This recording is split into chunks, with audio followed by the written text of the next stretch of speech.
Your fate is twisted with ruin.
Ragnaros versus Valera. Bow before me, mortals!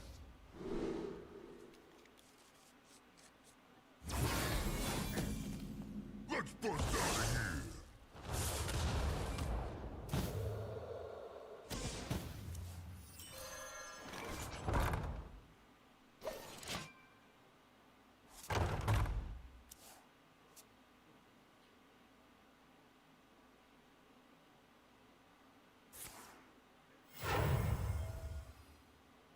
Change is coming.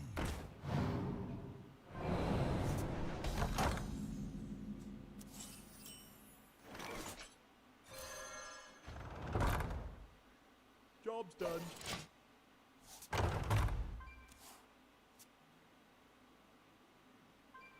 Nobody's gonna know.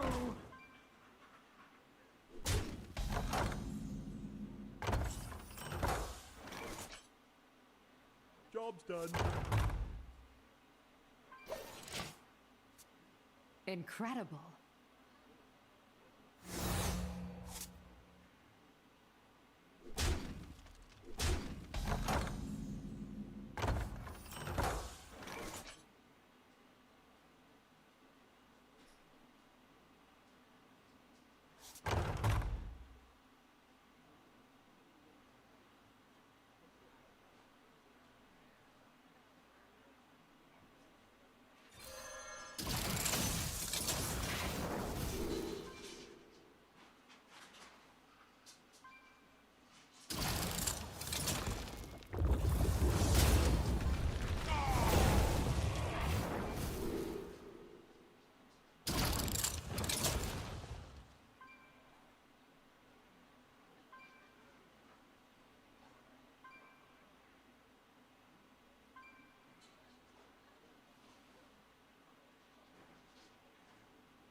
Arm is short!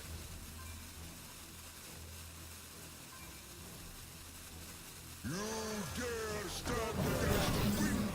Handle this.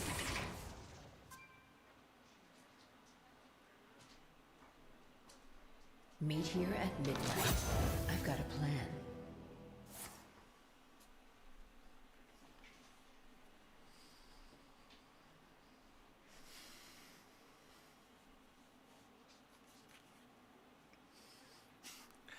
I got here because I was promised male paladin, but I have been tricked, backstabbed, quite possibly bamboozled. I mean, you could stop me. You know, it's your fault for thinking that I was rank 14 with male paladin. The true But yeah, we're spectating no hands. quite possibly bamboozled. What is that from? I know that's a reference, but I can't think of the reference to save my life. Also, where's the jazz? There's the jazz. Alright, back to the Big Daddy Meal Pally. And like Big Daddies are gonna do...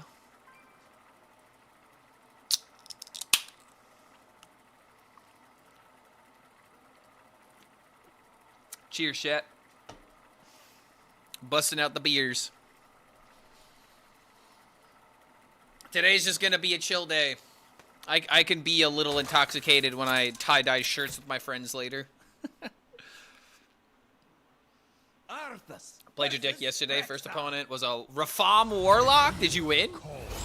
You waited for them to tap before you played your vendors, right? Because, like, that's a great thing about Beatrix, right? Like, you don't know what it is, and it's like, what are you going to do as Rafam Warlock? Not tap and draw cards? Like, that's crazy. So you just hold them, you know, you just hold them in your hand to your opponent's around 10, and then you just go, a burr. And then they've already done the job for you. They've gotten rid of some of the, you know, the gap in between. Or they've widened the gap, so to speak. Like, especially after they play, like, an Atlas or something. Like, dude, they've already drawn, like, 5 cards into the deck. Tap into Atlas is just insane for your game plan as a Paladin. Choice. Oh, no. I get to be upset. It's another face hunter. Everybody, hide your kids. Hide your wives. Hide anyone that is sensible or sensitive to risque language. Because I might be getting mad here for a second.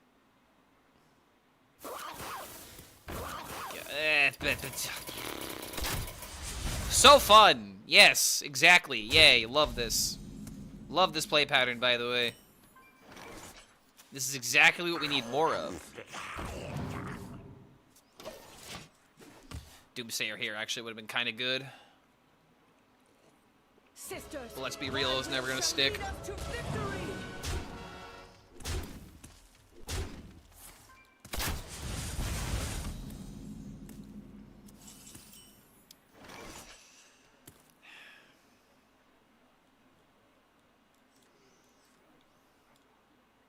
Yeah. Yay. Yay. The battle is over. Yay. I can count to 3. I'm a face hunter. I can count to 3, chat. Look at how smart I am. And I probably net decked that too, because God forbid I made no way I made that deck myself. I'm a face hunter. I don't use my brain. Oh, I'm so tired of this deck, dude. You know what we need? We need, like, Spirit Lash. We need, like, City Tax. We need, these cards that'll actually, you know, deal with these early threats. Love Monkey Rogue, but I never get the Troublemaker fast enough in most games. It makes me sad. I'm just unlucky with the deck. For Lordaeron. That's the... I mean, see, that's what I like about that kind of deck, though. Like, it's not about the games. Like, this is the thing that people need to realize about Lotus Troublemaker. It's not about the games that you win with a Troublemaker within your mulligan. It's about the games you win without it in your mulligan. That's what makes it interesting. Yes, it's got an inherent high roll. That's the whole point of card games. It's not just like, you know, okay, there are times where it is mindlessly slopping, you know, it's just 2 drops because you have the cards in hand. But, like, the point that I'm trying to make is that, like, there's a lot of interesting lethals and narrow win conditions that you can chase when the deck is low rolling. Like, there's still an option for you even when your deck is playing badly. That's what makes those decks interesting. It's not about the high roll. It's about all the other games in between. And that's what's so frustrating about Face Hunter, because everything is so low mana, because everything is essentially, you know, 1 mana, 2 mana. It feels a little bit weirder with Hunter, because it literally is just like, you know, it's the same situations every single game. While with the Rogue, you might be going up against the 2 drops, but they may not have the monkey, and then suddenly they run out of gas.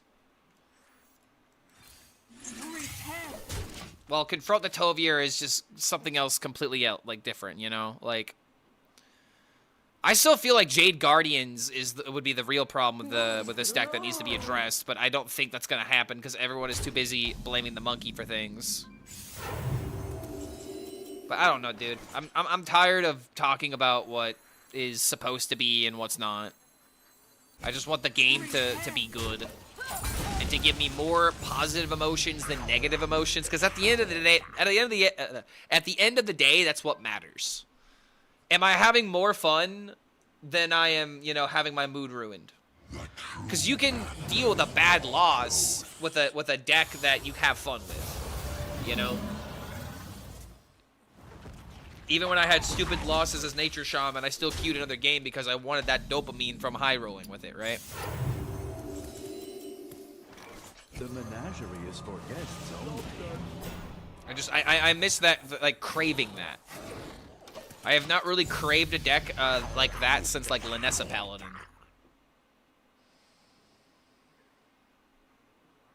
Jade Guardians could easily cost 4 and still be fine. Yeah, I think that's kind of true. If it was 4 mana, it'd probably still be a really good card.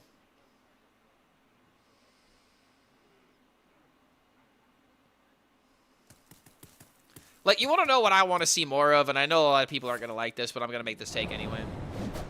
I want decks like Shudderwalk Shaman to be a thing again. The big problem is that the deck that kind of feels like Shudderwalk Shaman, Tolvier Hunter, is essentially doing that by, like, you know, turn 4, though. I want, like, a 9-mana win condition that, like, starts, like, the play pattern that Shudderwalk had. You know? Because, yeah, you could high roll the game and win by turn 9, but if you hadn't played the important combo pieces by then, wouldn't be possible, right? Again, it's not about the situations where you're high rolling with the deck, it's about making do with the cards that you have already and then figuring out the puzzle from there. That's what makes Hearthstone interesting for me in particular. So that's why I really do enjoy decks like Shudderwalk. Kind of long for those days at times. Find myself longing for the claws that bite, the jaws that catch.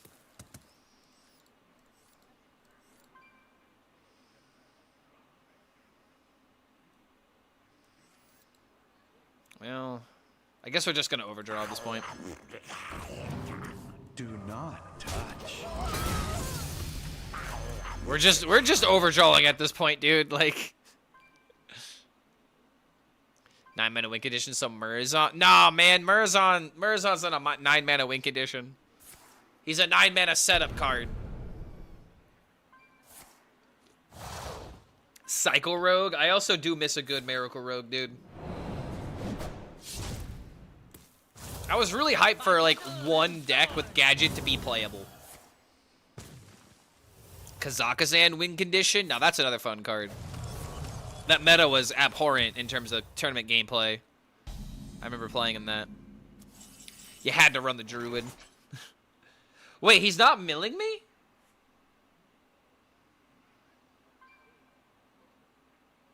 I do not really have the easiest way of getting rid of cards in my hand, but dude, I'm just gonna take the board advantage.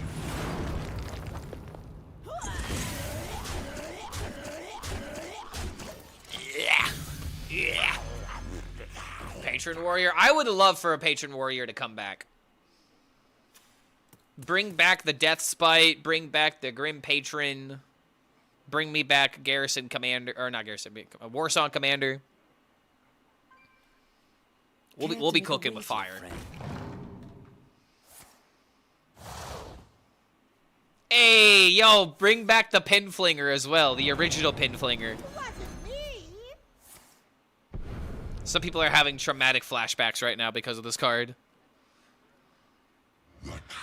Come on, play it.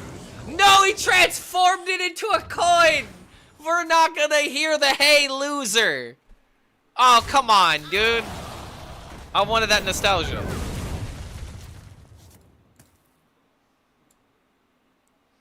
Pinflinger was also so much free. Yeah, free damage in Libram Paladin.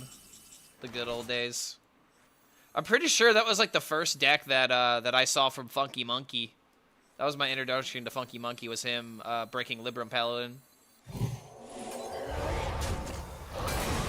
Okay, there's the Umbra. That was the only reason why I was trying to keep my hand relatively open. Now I don't think I care at all.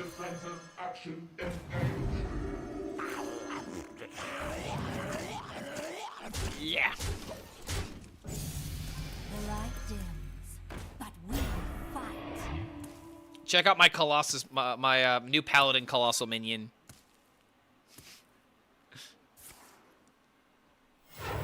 Yeah, was it me?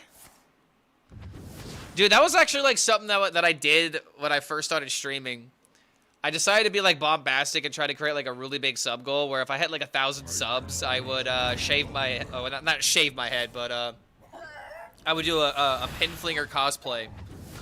We never hit that point, obviously, because it was an unrealistic expectation, unrealistic goal. But it was always nice to think about, you know, if I did hit that threshold, would I actually do it? And I've never cosplayed before. I think it's a good idea that we didn't end up doing it, because I would have needed a lot of help to put it together. There was a time I waxed my legs on stream. I did do that on stream, and I'd do it again. This board just, this rogue just got outboarded by a paladin, by the way. Boom. Cheers to that one.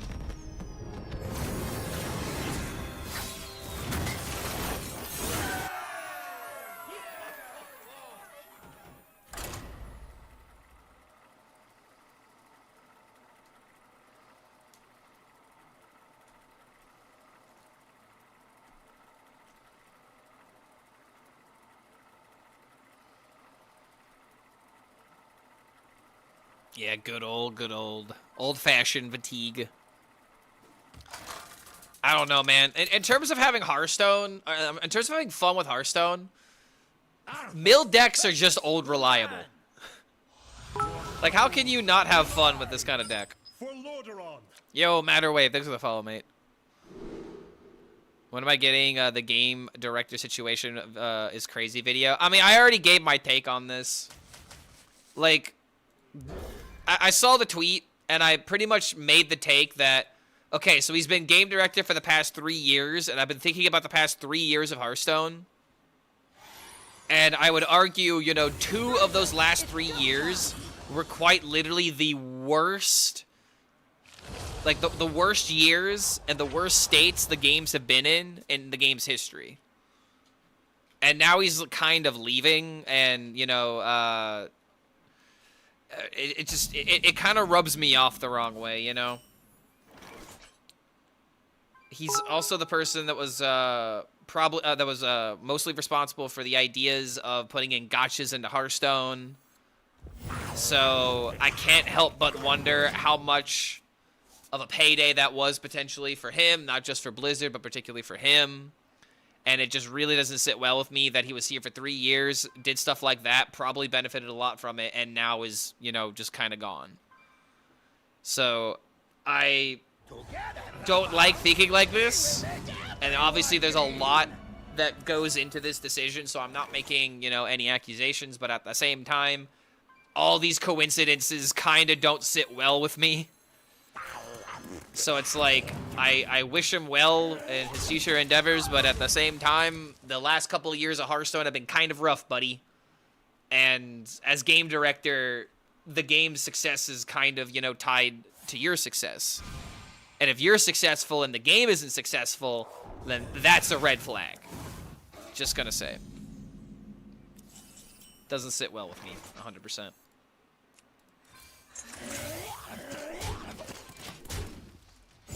Hope we get a new game director that actually has a consistent game vision. I want a game director that is going to focus on the game side of it instead of the business side of it. Tyler always talked about the business side of the game, you know, the decisions that he would have to make in order to, you know, like turn a profit and all this kind of stuff. Like why we had to like move to a gacha model and all this kind of stuff, right? It's just like, okay, sure, but at the same time, what about the fun? The game has been lacking soul for a while now. But yeah, we'll move on. I don't want to spend too much time harping on it. I already gave my take on it earlier. That's pretty much that take in a nutshell, though. Okay, beating up Rafam. Nothing but prize vendors.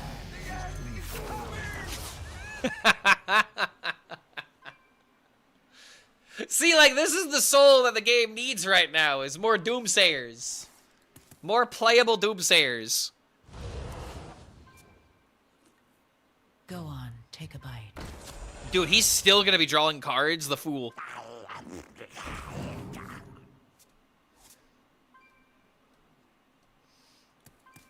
One, two, three, four, five. What are you doing? Sir, you understand what I am doing, right? And you drawing cards is making... Dude, I need Umbra at this point. Okay, milling surprise vendors. The absolute insanity, dude. He has 11 overdrawn cards in the Godfrey. They called him a madman, but it turns out he was just a visionary. All right, dude. Once I get my hands on Umbra, we're chilling. Did I try Dragon Soul in this deck? No, I do not like the idea of... I do not like the idea of Dragon Soul, because Dragon Soul is a bad card. Imagine if I had Dragon Soul cards in my hand right now. Would not be very good. There's also, like, one of the cards can draw. I don't like it for that reason. That's the primary reason we really don't care for it. There's too many useless cards it shuffles into your deck, and it doesn't really synergize. I don't like it. I do not like Dragon Soul. No, I do not.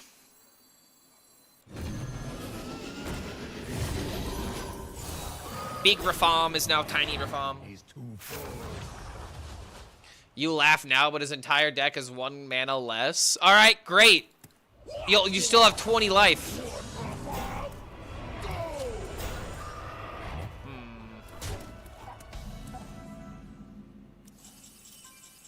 Ooh, steed me, bro. Steed me, dude.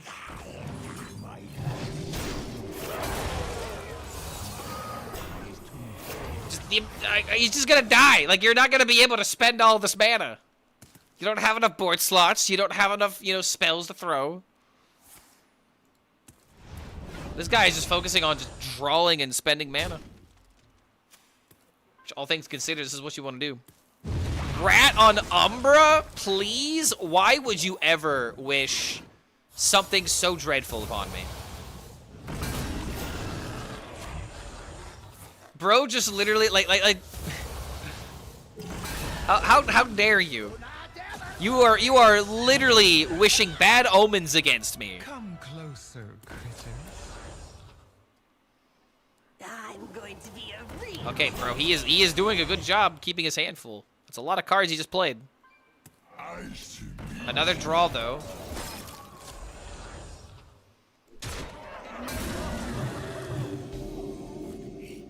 My hand is full.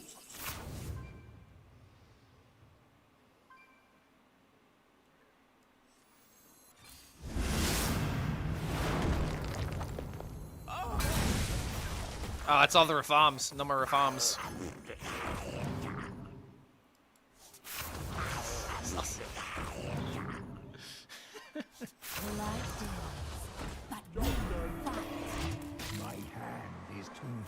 All right, buddy. You got enough mana for all those cards you just overdrew?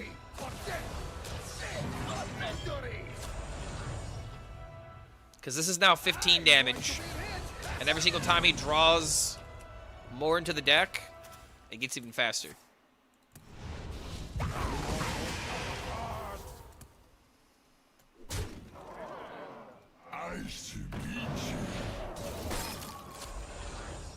Boom into boom, boom.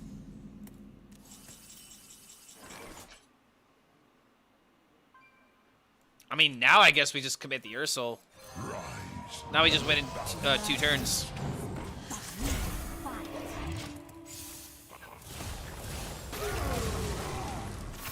No cards left. This will deal 1 damage into fatigue. So now we can easily just clear the board, set up the Umbra. May not even need to clear the board here.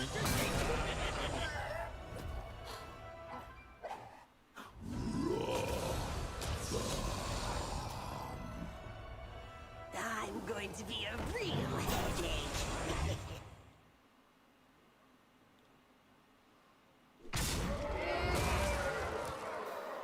He's played 7 of the Rafams.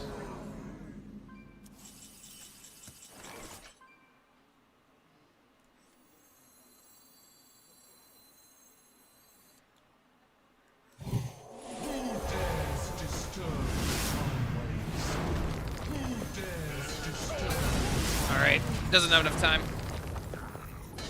Hasn't played the Archmage yet. Takes 10 to the face. He's taking fatigue. This is why I don't care about... Okay, this guy's deck was way more geared towards drawing because he had, like, prize vendors and mortal coils and all this kind of stuff. But, like, this is what I'm talking about, man. Like, if they draw into their deck, then you're just going to kill him with fatigue so quickly. Come closer, critters. Because now this is going to deal, let's see, a lot of damage. I think 27.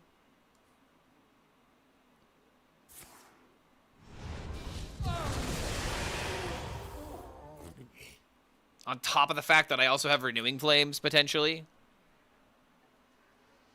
People have not considered they can simply, just win every game and they will claw. Exactly, dude. You want to win with Mill Paladin? Just win with Mill Paladin, dude. It's not that hard. Look at me. I'm doing it. I'm making it work. A GG.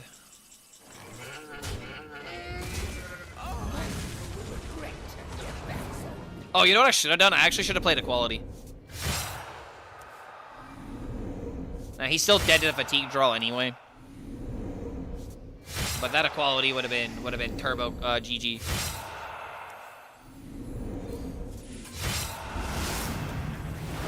Boom! Plus an extra 10, plus an extra fatigue off the top for another 7. Gabagoo.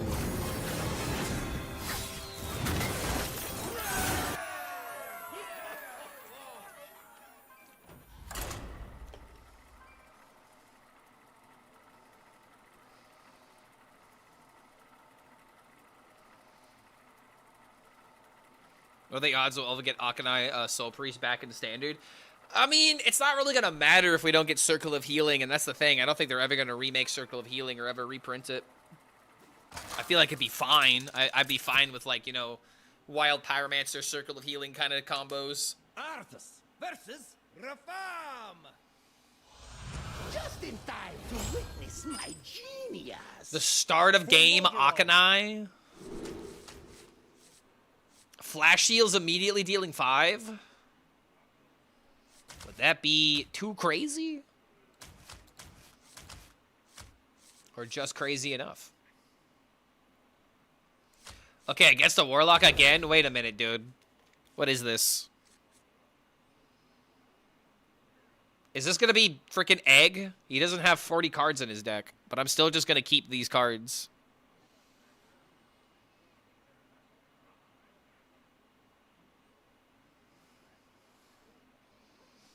You know what would probably be the scariest part of that kind of deck? The fact that your 4/5 minion would make your healing cards just instantly... Like, that kind of gets rid of the location to a degree.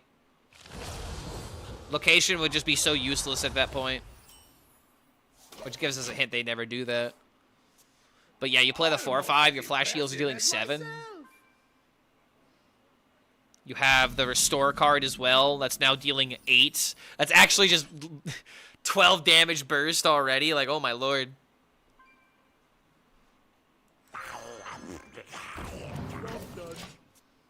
Yeah, you've been stuck on damage. I mean, okay, so, well, hold on a minute. That means that you can't run cards like Soothsayer. Suddenly your Soothsayer's dealing damage to you. Ah, maybe it is balanced. Okay, something Gigasaur. We could just make him draw cards to where he'll never get the Gigasaur down. It's actually a genius. How do you beat Dragon Warrior with this deck? You don't. That's the neat part. You just accept that you have a bad matchup against Dragon Warrior. There are times you can beat them, but it's not going to be common. You're really going to have to work for it. And that's the thing that just kind of really sucks right now. Dragon Warrior, Mug Shaman, and Face Hunter in particular are not good for this deck. But the Rogue matchup. The Rogue matchup, let me tell... Oh, he is playing Rafam. Wait a minute. Oh, he is playing Rafam. Oh, I might have made a mistake. I should have waited to play my cards, because then he would have been tapping and all this other stuff. But now he knows that drawing cards is not good.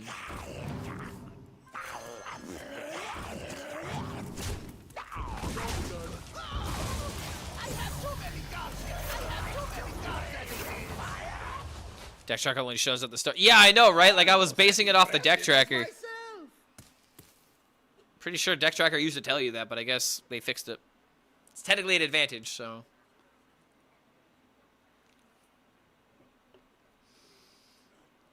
So fun to play, though, so it's worth it. Exactly, man. That's how you have to think about it. This is why I don't play decks like Face Hunter, man. It's not about winning. If all I cared about was winning, then yeah, sure, I'd play that deck. Because why would you play anything else if you're trying to win? Play the best decks. But when Hearthstone only becomes about the best decks, it's so fucking lame, man. We will make everyone green. Like, if all you're going to do is have a bunch of lions fighting lions, nothing else exists in that ecosystem. That's what I don't want to do. That's why thinking outside the box needs to be rewarded. Otherwise, the game stagnates in the worst way.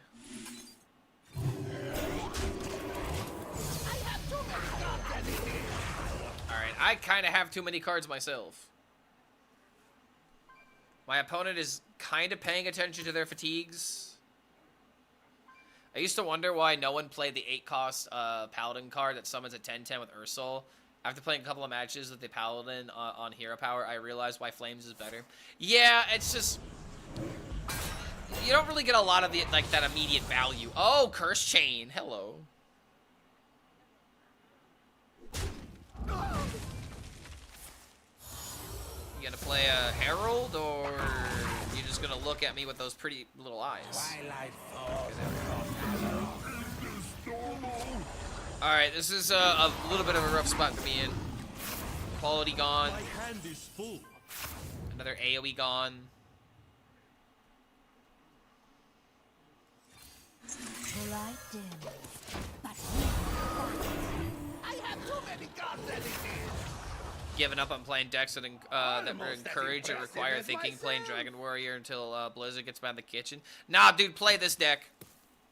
In fact, I'll drop you the code so that way I can save you from yourself. Fellow viewer on YouTube, do not succumb to the Dragon Warrior because you're not playing the game for fun. You're trying to play to win. That's not what we're about. You want your wins to feel something? Play this and win with it. I'm currently 8-4 with it. Doing all right with it. I might be losing against Rafam. Don't let that dissuade you. But regardless, you gotta feel something from your decks. Otherwise, why are you playing, man?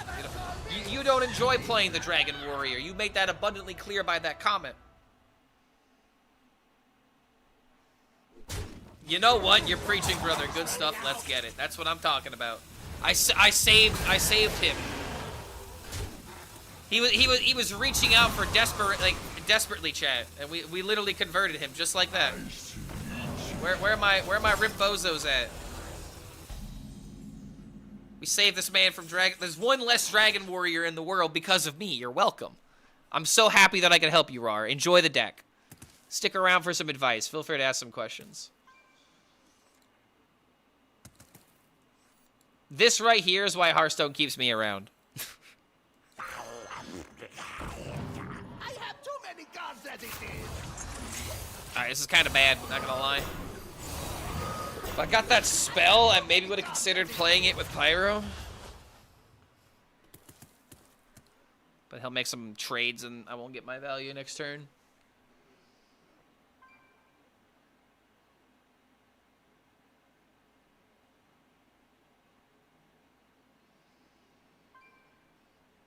Put the FU in fun.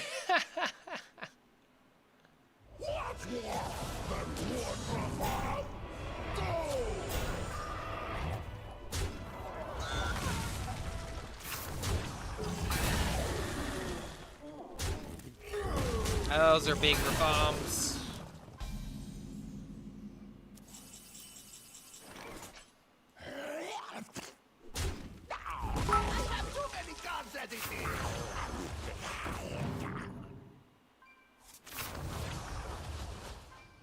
No dragon, no equality.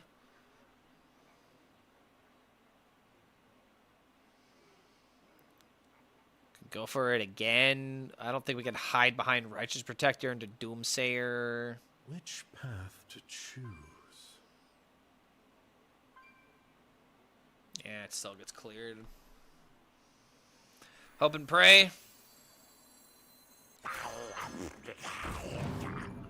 Damn, bro.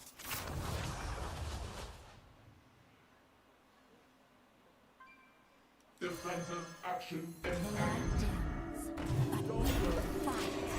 Alright, this is bad. It's like every time I can maybe mill a card, I immediately mill the equality. It's like the third or fourth game where this has been happening. What can you do? Played Dragon Warrior a lot the past few days, but it was so that I could finally hit Legend. Yeah, again, dude, I don't care what people do on their way to Legend, but it's like if you're still playing Dragon Warrior in Legend, you're just addicted to winning. That really is just how that goes. Because I can't understand how people have fun with that deck right now. It just feels like, I don't know, man. I totally get wanting to get W's and number go up, make people feel happy. But I am someone that wants, like, the gameplay to be interactive and, like I make the outcome that I get. That's what I want from my games. And when I don't have that, no. Yeah, when I don't have that, I get cranky. What about Face Hunter players? What about them? They can learn how to count. They can do something else besides always going face. I don't know, man. It's just maybe I just don't have that dog in me, but every single time I play Face Hunter, I get so bored. It's like at a certain point, being bored isn't worth winning. And that's just something that I've always valued, I guess. I don't know. I've just never enjoyed, you know, a win being so easy that it just loses all fucking point. Why even bother? When you like, I dislike it when you min-max Hearthstone for the following reason. When you know the reason behind every single little decision, it completely ruins the game for you. And the reason why is because it's like, well, now you're just, you know, thinking about the coin flips. Oh, well, it happened because of this and this and this. And it's like, oh, I lost this game because of, like, a literal 1 in 1,000. When you know that to be the truth, it feels even worse, you know? Like, so, like, I enjoy playing these other goofier style of decks because it keeps the game entertaining. It keeps the game fresh. It does everything, you know, I want the game to do to keep me logging back in. I am craving a different experience at times.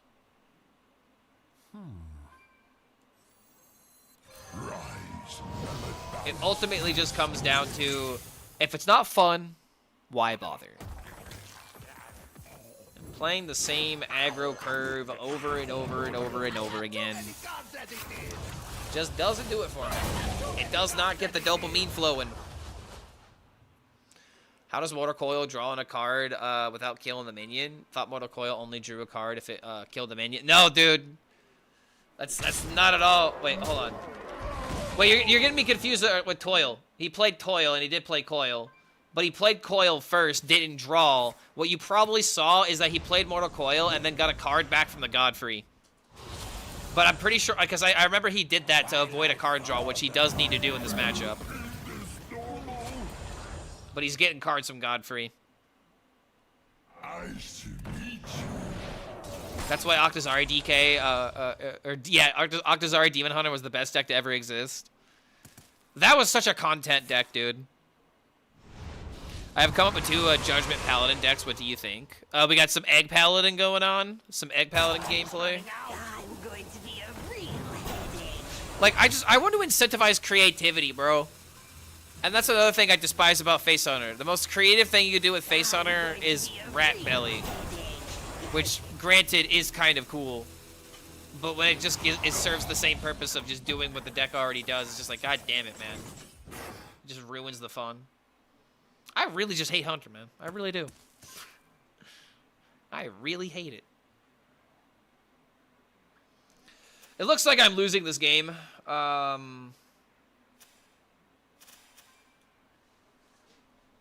Which path to choose?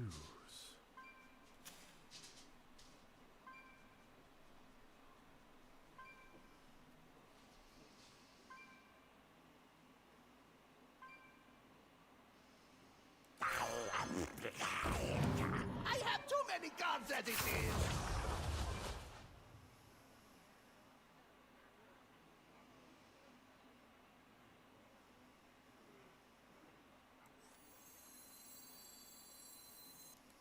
I must act now.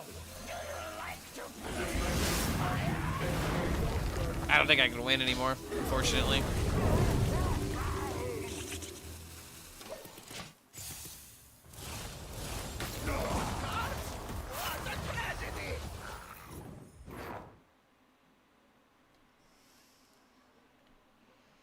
How many cards left? He's got 1 card left, but like he's played so many of the Rafams, right? Tiny Rafam, green. 3, 4, 5. He's play. Yeah, like he's like 1 Rafam away, I think, or 2 Rafams away. He needs the Murloc, and then he plays Time Thief, and the game is just. Yeah, this game is over next turn.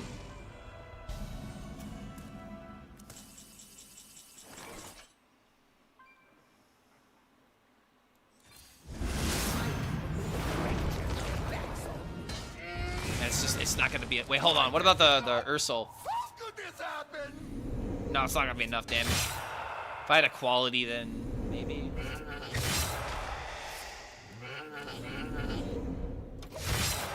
I'm almost out of cards.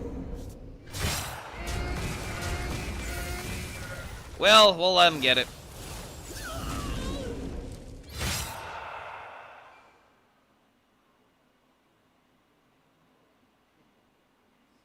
Unless I'm misguided. Is there another one he didn't play? He played the 7, he played the 6. Played the 5, 4. Wait. Worthy of a supreme. No, he already played the 4. Yeah, he already played everything else. Damn. Yeah, my Divine Shield! Guys, what about my Divine Shield? You should have saved me. Yeah, so I gotta be honest, man. This entire game came down to the fact that I played my prize vendors too quickly. I told myself it wasn't Rafam at the very beginning, and I suffer the consequences because of it. If I just would have held on to the prize vendors and then caught him off guard with it, we would have won that game. No problemo. So that just kind of proves the point.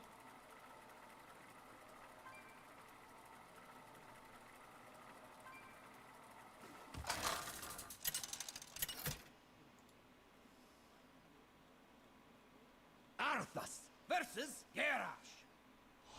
Victory or death! For Lordaeron.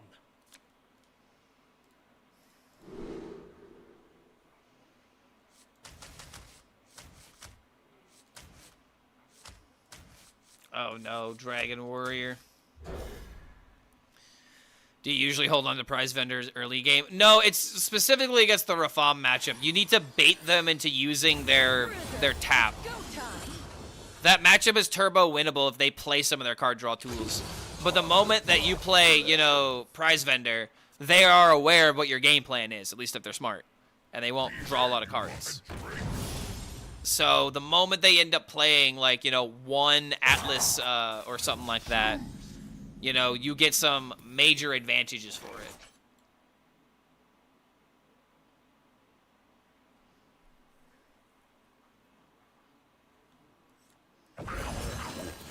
Well, guess we're gonna do this into... Ooh, hold on. Now we got prize vendor into protector, Doomsayer.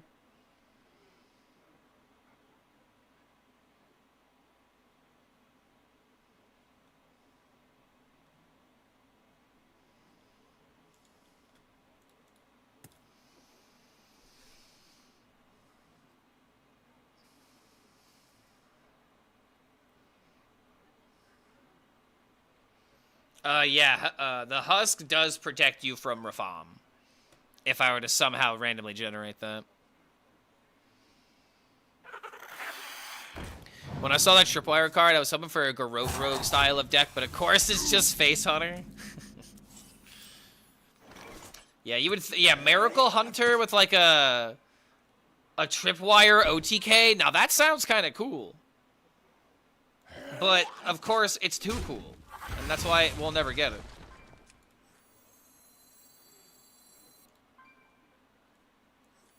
The light dims, but we fight. Oh god, I can't count. Oh god, I have 2 mana. Oh no.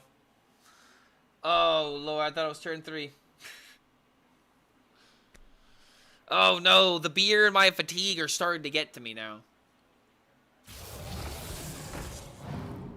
GG, man, it was me last game. Love your content. Yo! These nuts! Hey, yo, did you know that we have a nuts emote? Hold on. That's not it. So, fun fact, guys. Okay, there it is. It's all lowercase. So, here's a fun fact, okay? And I'm perfectly, you know, content sharing this information with you guys because you guys won't use this against me, clearly, right? This is a real business. This is not AI generated. This is a real business that I believe started in Chicago. But there is a legitimate business with the real name of Nuts on Clark. This is a real store in Chicago where they sell popcorn, you know, caramel corn, and obviously nuts. They sell a bunch of snacks. And these are actually kind of common in, like, airports. These are very common, like, you know, like, in airports and, like, you know, obviously places like Chicago. But, yeah, this is a real place. And why they would choose the name Nuts on Clark is actually, you know, there's a reason for it. And it's because the store in Chicago is on Clark Street. So it's like, hey, you can go get Nuts on Clark Street. So they shortened it to Nuts on Clark. What would Uther do? The more you know.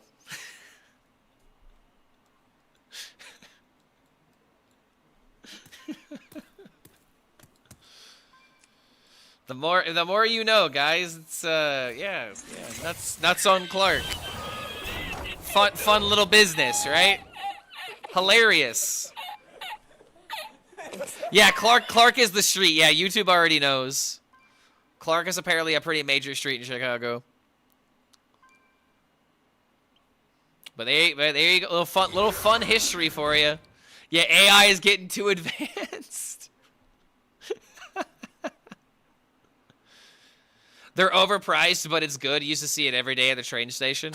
Yeah, I do get that kind of vibe. It is a little overpriced. The food is good, though. The snacks are pretty good. Butts on Clark was taken. Yeah. What can you do, dude? All you can do is just make do, right? Make the best of a bad situation. DK is nothing but aggro. Egg. There's egg DK. It's not fantastic, but it's the other good option to play. Especially if you want to play like Sawbones or something. There's not really any other DK archetype I could suggest, is there? Not really. Infinite Attack Paladin is still my best performing deck in this meta. You should play this deck and we'll see how that fares. This deck is actually kind of good. Kind of feeling real.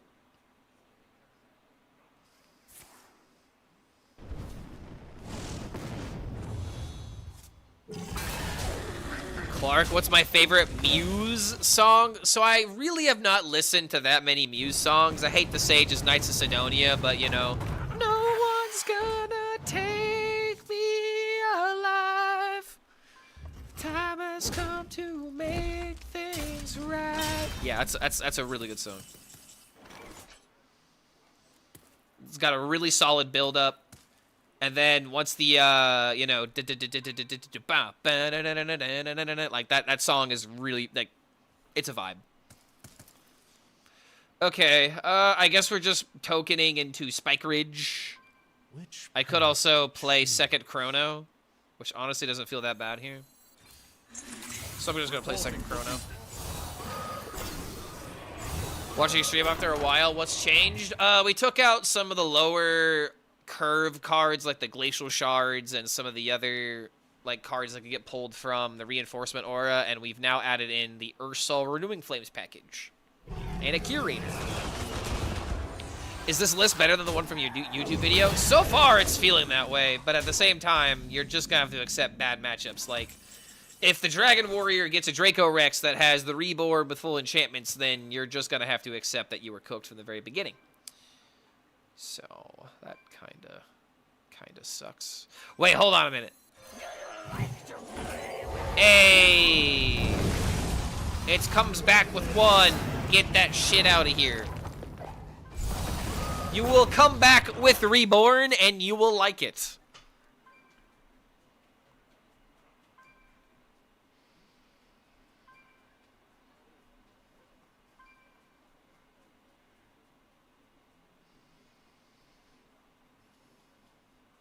Oh, did we just drop FPS?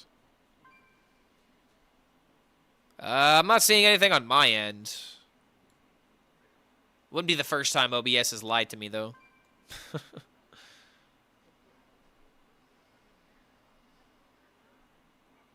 Could have had a 3-1 in play. No, because then the Draco Rex comes back. Right? Well, actually, no, not even that, because if I do that, then the Pyro's going to die to the Consecration anyway. So the Pyro's never surviving there. You want unsustainable song request? I'm keeping the jazz for today just because I like this vibe. But I will add that to my playlist, and I will listen to it in my spare time. How does that sound? Unsustainable. My guitarist is actually a really big Muse fan. So I probably already heard it before. And that's the thing about Muse. Muse is one of those songs where it's like, I can only tell you Knights of Sidonia off the top of my head, but there's definitely something else I've heard by them. Either in the car, on the radio, in a song, or like in a movie. Anyone who was playing Egglock brings shame to the class. Well, there's no need for that. They're playing Warlock. That's all you can really ask of them. They're doing the best they can to prop up that 40% win rate that the class has. There's gonna be one deck that does the heavy lifting. Your time ends now. For Lordaeron.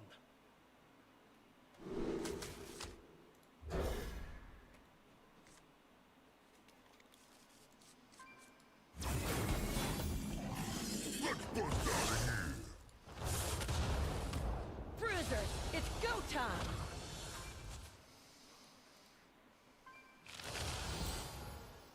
Animal is also an insane song.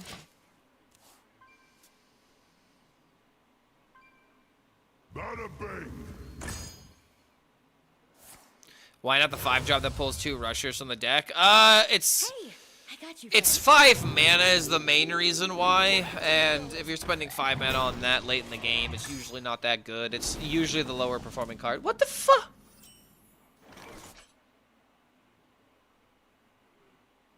Bro, it's turn 1.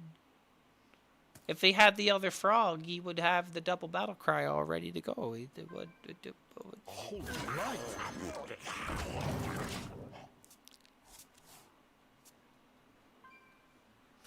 This is why I need the jazz music right now, bro.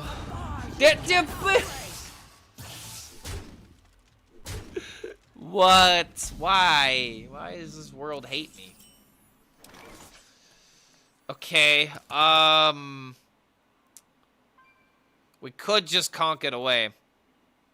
I kind of feel like we need to do that. So I'm going to do that. Job's done. Doomsayer, save us. I think I'm going to interact with the board a little bit here. Now I can go Aura.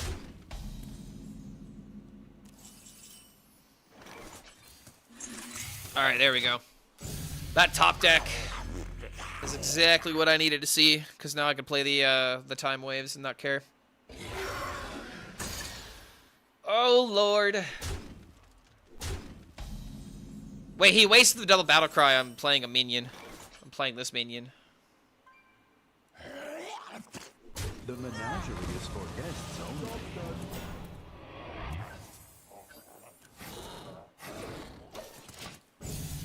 Defensive action engaged.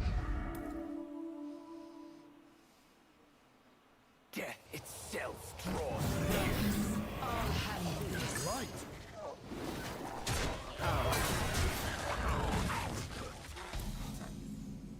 My hand is full.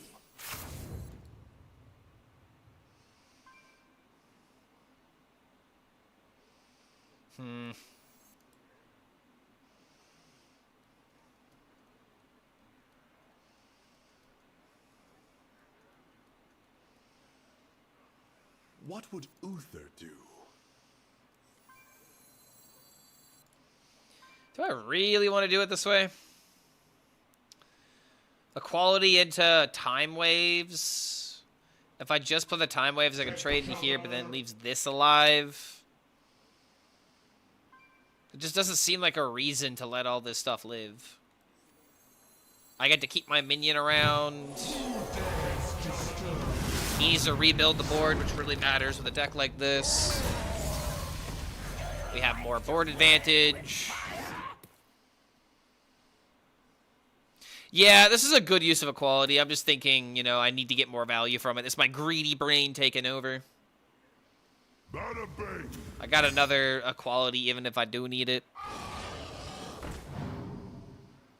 There was also maybe a take to playing the Aura to get the Ursol out, but that's only if you're going to top deck Renewing Flames. You want a good control deck of this meta? Play this, brother. I'm telling you, this is as good as it gets. If you want control, you're going to be playing this. Which I know some people are going to be like, but Clark, it's not a control deck, it's a combo deck. But what are we doing until we get to that combo? Controlling. Crazy, I know. Which path to choose? Take shelter.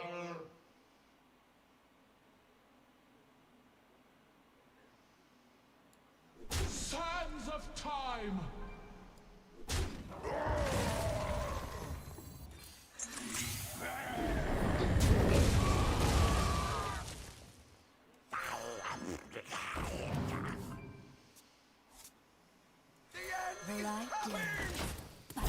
Set up for the Ursol, and then we can start spamming the prize vendors.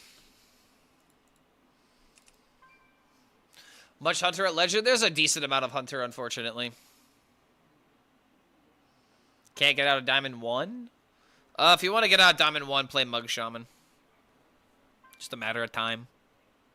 When will Control be good again? Those are the best decks.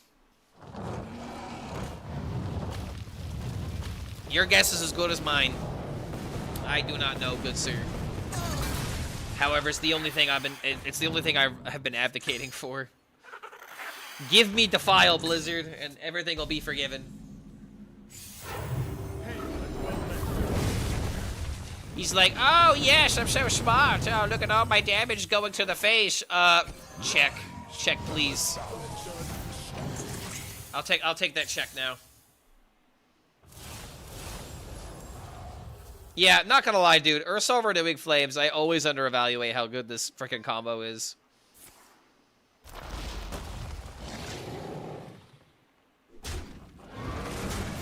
That's a GG.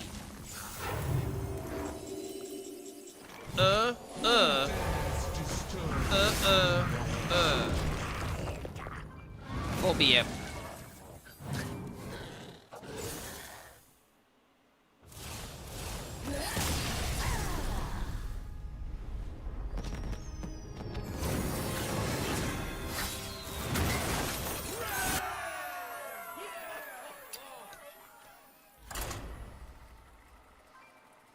Big Daddy Mill Pally, I'm telling you, man.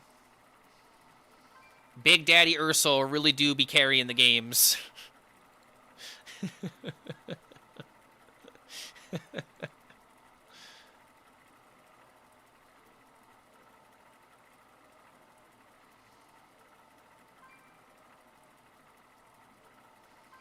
Crazy how they can consistently do 11 damage at turn 3. Yeah, it is what it is. Arthas versus I would hate, you know, to be like, oh, we have to nerf Sizzling Cinder to a 1/1, because that's completely missing the point of the issue.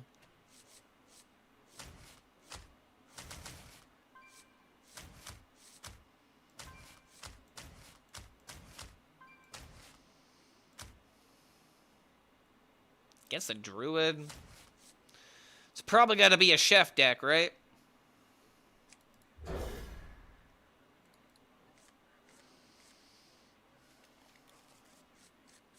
What a cool Ursol Renewing Flames OTK deck. It's go time. What old keyword do you think would be the most fun if it came back? Dredge. I think Dredge would be a really fun mechanic to bring back. I miss a lot of what Sunken City gave Hearthstone. Sunken City was a really good expansion, looking back at it. But we fight. I mean, Colossal is a keyword I like that they brought back. I'd be fine if they were to bring back Titans. If they were to bring back, you know, like Hearthstone Planewalkers.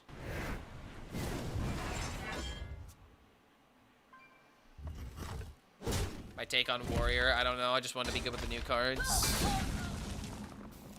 What are even the new cards you're trying to run with Hogger, I guess?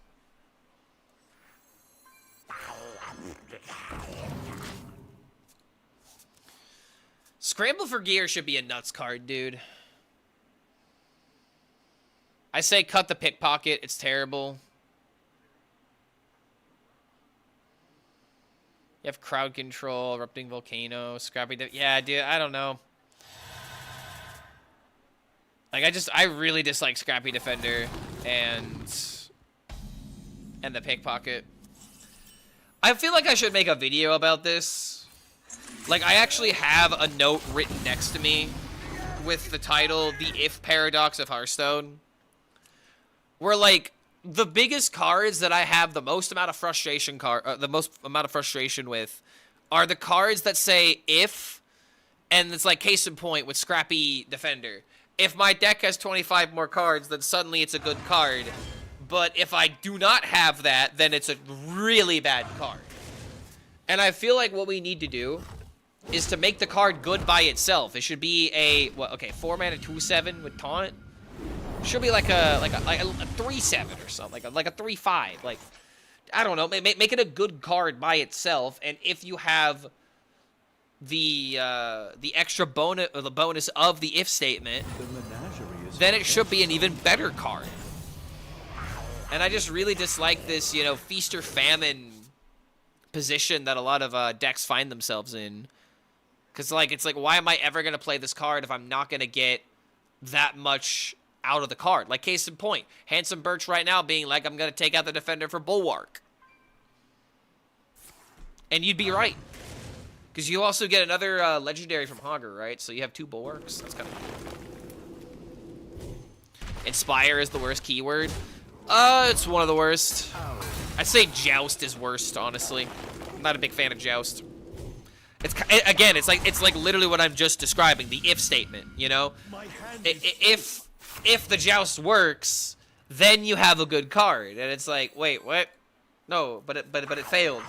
Well, sorry, kid. Roll it again next time. Luck of the draw. I really dislike that. What would trying to climb the ladder with this Mill Paladin look like? Plausible or awful? Honestly, a little bit of both. It's technically doable, but it's not going to be easy by any stretch of the imagination. It's going to be, at times, tedious. But if you're queuing to a lot of Rogue, it's not that bad against Rogue. You can make the Rogue matchup, you know, doable.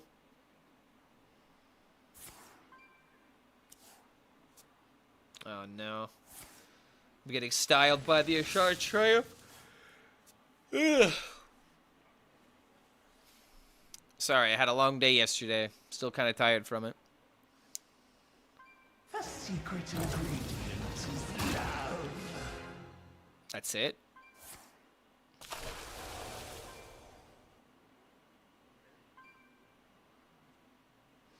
I have pickpocket because I have to get cards.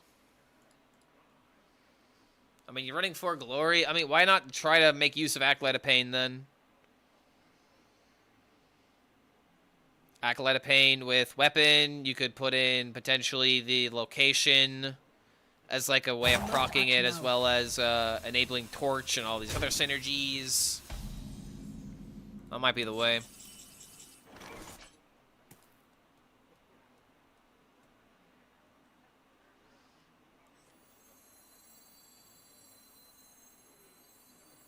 Defensive action engaged.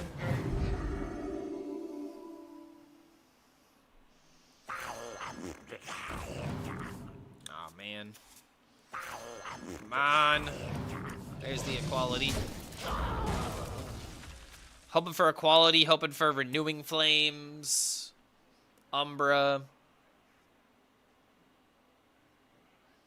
I really have to be on my toes against Chef Druid because they have 2 copies of Ashar's Triumph, right? So that's just more. Oh no. Oh, that's a big boy.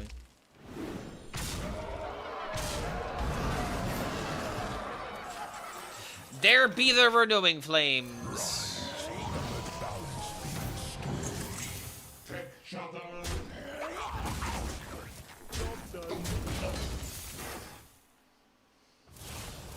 My hand is already full. 20 damage in 1 turn. Fun. It is fun. I mean, Chef Druid is fun. That right there is what makes the deck interesting and fun, is when you have that kind of high roll. I have no problem with this Chef deck. You have to wait till like turn 6, turn 7, turn 8 before you're doing anything. You have to build time for that. What do you put Chromie in the deck? Why Chromie? I mean, so you get the double value from Hogger? Chromie was... nah. Chromie is so much to do nothing. I am not a fan.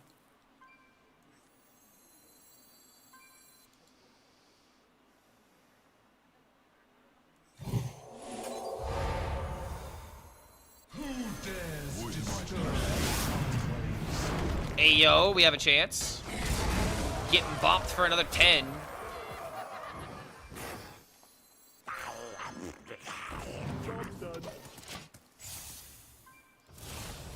My hand is already full.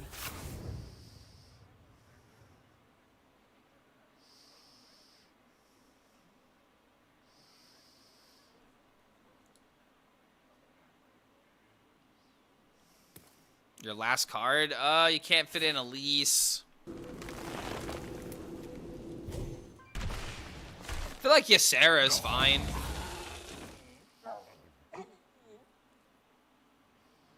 Because you'll have to go up against priests every now and again, right? You need to be able to beat them somehow. Last card should probably be Ysera if you're playing Quest Warrior. But you definitely need a lower curve.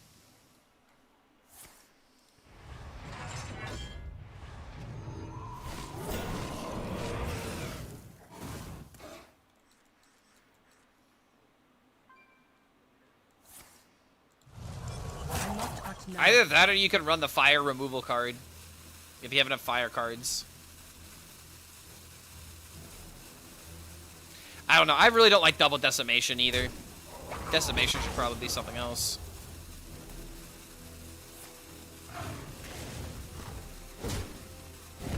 Alright, he's milling me a card, which is fine. My hand is full.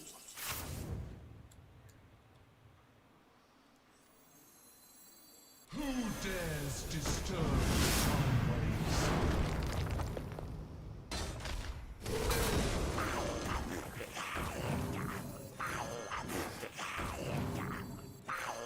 And we milled the other Ashar's Triumph. The game is over. Oh my, dude, Renewing Flames quite literally renewed this game. There is no escape. Oh, if you're not running Shield Block, dude, Shield Block always goes in this deck. GG. Bam.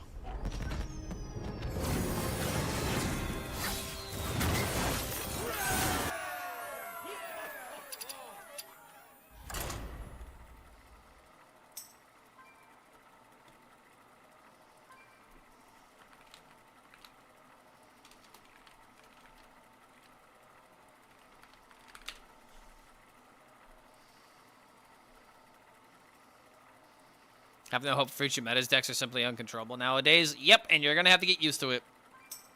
It sucks. It is what it is, though, right?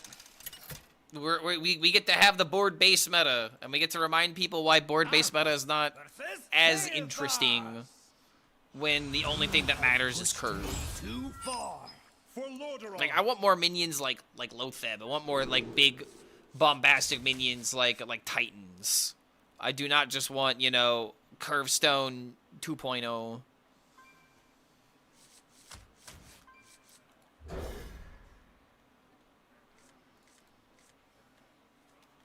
I need some complexity to my decks, otherwise it's just gonna all feel like the same goals.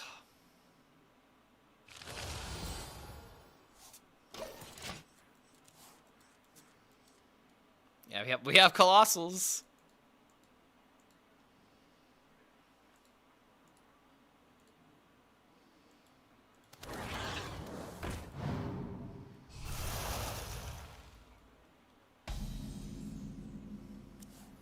How dreadful.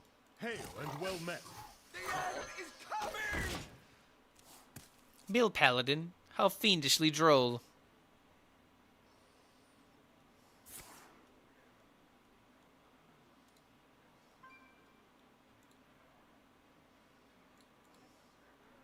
They will never catch me.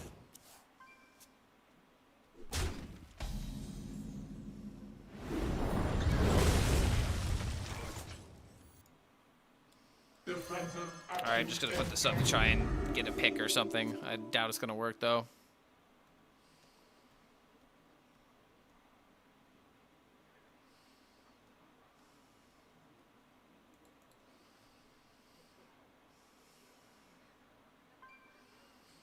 Run the rewind card, it doesn't seem very good. Oh, mend the time waves? Yeah, I had an idea to run that, but never actually tried it just because I thought it'd be too... Dude, the thing I don't like about mend the time waves is that, like, there are times where it heals you for, like, over 10, and then there are times it heals you for, like, 3. And you're like, eh. And these cards are not even, like, worthwhile at all either. So... Double quest OP. Bring us back to 40-minute Baron's Priest, Infinite Discover, Priest Mirrors. You can put in Deathwing. Deathwing's not a bad idea if you're playing that deck. It gives you some ways of actually pushing damage. Alright, Portal Vanguard? What are we doing? Mana Storm Mage? Oh, it might be. That's actually a good guess. Only minions so far. Ursal Flames frees up your hand space in your mill deck, which is good. Also true. Just the sustain. It's removal. It's sustain. It heals.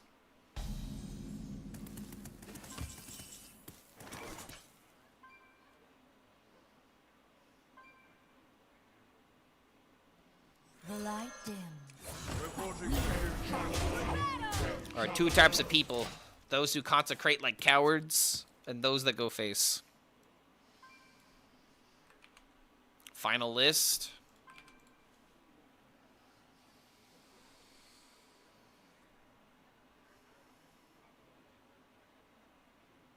Yeah, this could work. This is about as good as it gets, though. Like, I don't know. There might be an argument to cut Shellnado, but... Control is just in such an awkward spot right now. Okay, they got the Millhouse on curve.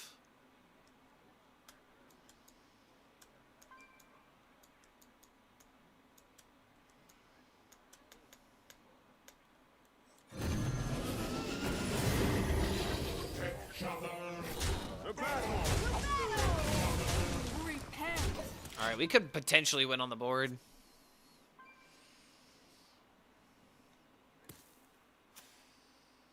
Oh, wait, did he roll double battle cry? He might have. Yeah, I think he might have.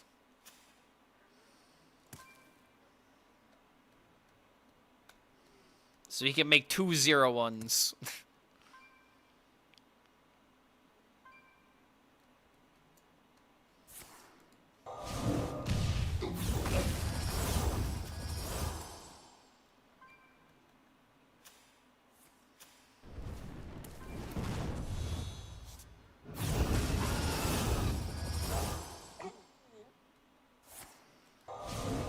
Huh, I'm probably gonna lose to this now.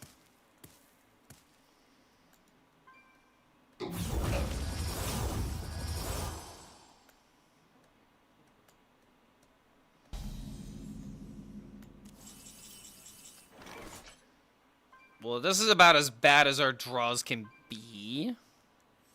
That's not good.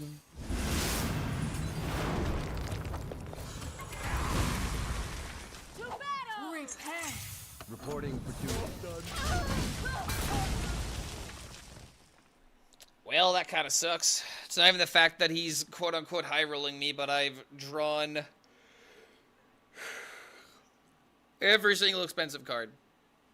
Curator no longer draws a dragon. No longer draws a beast. This is kind of bad. Kind of upsetting. Anomalize. And he actually rolls the dude, what is this? Oh, yeah.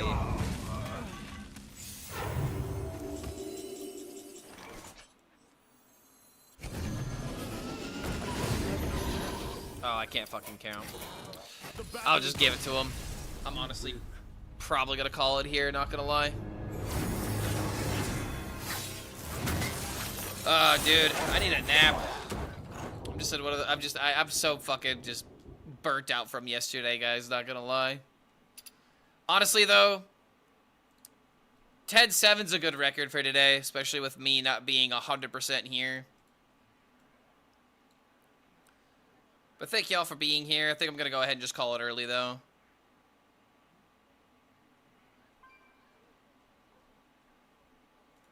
Just raid no hands and call it a day. Have a good one, guys. See y'all later. Feel free to send any decks into Discord. I'll probably check them out there whenever you got a chance, whenever you got a shot. Normal content tomorrow. Probably might do something a little bit different. Who knows? But I need to freaking rest, dude. Y'all have a good one. Peace out. Have a good one.